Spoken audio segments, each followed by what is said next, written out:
Hello friends, ఈరోజు నేను చేయబోయేది కారపూస. అయితే ఈ కారపూసకి ఈ గ్లాస్ తోటి 2 గ్లాసులు బియ్యం పిండి వేసాను. అందులో కొంచెం పసుపు వేసాను. ఇది శనగపిండి 1 కప్పు, 2 కప్పులు బియ్యం పిండి, 1 కప్పు శనగపిండి, చిటికెడు పసుపు, ఉప్పు,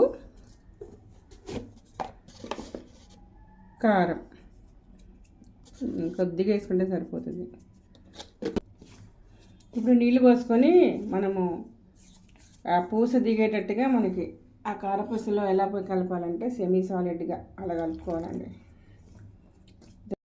పిండిలో కలుపుకోవాలండి.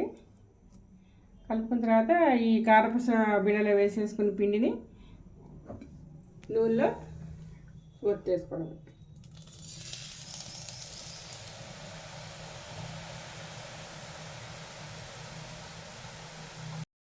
ఇలా పైన లేయర్ క్రిస్పీ అయిన తర్వాత అండి ఇట్లా 2 వైపులా కాల్చుకోవాలి.